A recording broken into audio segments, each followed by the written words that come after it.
My wife and I started the school in 1980. We came to Gainesville because it looked like a community that had a lot of martial arts interest at the time. There were many martial arts schools back in the early 80s in Gainesville, and so we came here believing that there was a lot of interest in the martial arts, and it proved that way. So this school's been in constant existence since 1980. In that time, promoted over 200 black belts, had over 2,000 students, and have over the years done quite a bit with helping to promote self-defense in the community. We've taught a lot of women's self-defense classes over the years. We really advocate women in our class. We typically have a mixture of men and women that are almost 50-50. The main thing I enjoy about the school is just getting out of the house and doing exercise twice a week. It definitely helps that you learn self-defense in the process of doing that. I believe everybody needs to learn some form of self-defense. We teach Korean-style self-defense. Taekwondo is a military-style martial art that was developed in the 1950s for the Korean military, and over the years moved throughout the world, and now is the most widely practiced martial art in the world. One of the things that martial arts in general has taught me is perseverance and patience. Oftentimes in martial arts, someone would, when you have questions about something, particular technique or anything, they will give you a very frustrating phase. Go and practice it 10,000 times, and if you still have a question, when you come back to me, I'll give you an answer. And it's often through that repetition, the perseverance, that you ultimately learn. It's one of the best classes I tried out down here. I am very picky about what sort of class I get into, and this one is incredibly friendly and welcoming, and everyone I have met has been willing to teach or to help with aspects of the sport that I may have trouble with. We emphasize self-defense. We spar, we use contact when we spar every day. When you come to the school, you learn what it's like to get hit.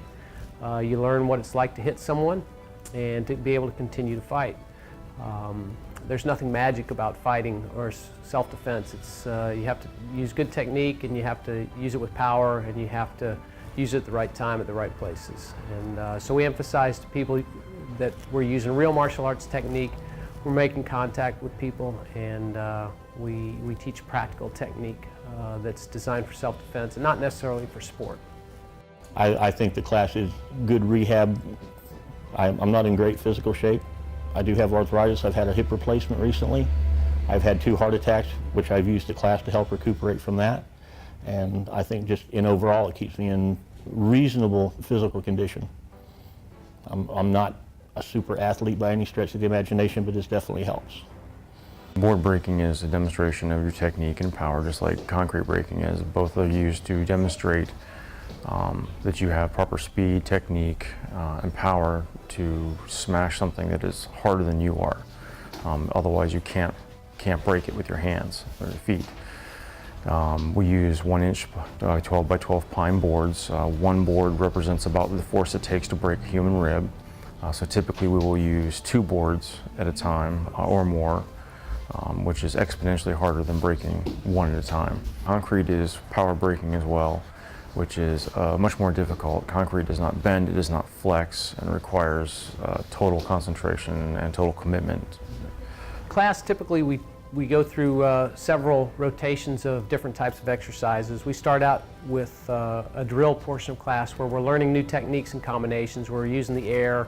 We're working together as a group, and Taekwondo is one of those few martial arts that you'll see that type of teaching in. And the reason why is it was developed to teach to large numbers of people, specifically for the Korean military, and that was one of the fundamentals of Taekwondo, was that it could be taught to large groups of people, and people that weren't necessarily all at the same belt level or experience level. So you'll see several different belt levels in class. Typically we'll start out learning new techniques or practicing older ones, doing a lot of repetition in order to build memory in our bodies, and then we'll move on from there into more specific exercises for different belt levels, like forms. Forms are set patterns of movements that increase in difficulty as you earn experience and belt rank.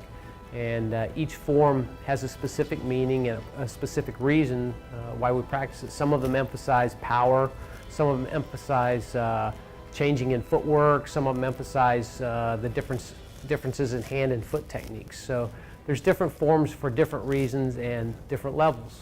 And each student learns forms as their daily, one of their daily exercises. Another thing that we do is called one-step sparring, which is kind of a choreographed self-defense. It can be choreographed, but also we can use it as self-defense practice too, where we learn self-defense techniques, application, distances from our opponents, placement of the techniques. Knife defenses, of course, are to simulate someone attacking you with a knife or other style of weapon. It could be anything from a broken bottle, a screwdriver, whatever it may be, even a stick if wielded in a similar manner. The idea is to get comfortable moving around and learning how to control a weapon. I definitely enjoy the practical aspect of not only Taekwondo, but the way this class teaches Taekwondo. I really feel like the skills we learn here can be taken and applied out in the real world. In class, sometimes we do pad drills, which is where we learn how to use the techniques that we've been learning in the air, and we apply them to targets with power and moving pads. Rather than doing bag work like many schools do with a stationary bag, we use our other classmates, and they'll use a protective pad and basically be the bag. And so we learn how to move, we learn how to apply techniques as we move, and we also learn how to move against different size and different shape people as well. And we have a very easygoing, laid-back environment here. Everybody typically becomes friends and family, essentially. We don't worry so much about formality as learning. We try to cater as much as possible to each person's learning style and their ability. There's no requirement to be so athletic or so flexible or anything. You learn at your own pace, and you will get as much out of this as what you put into it.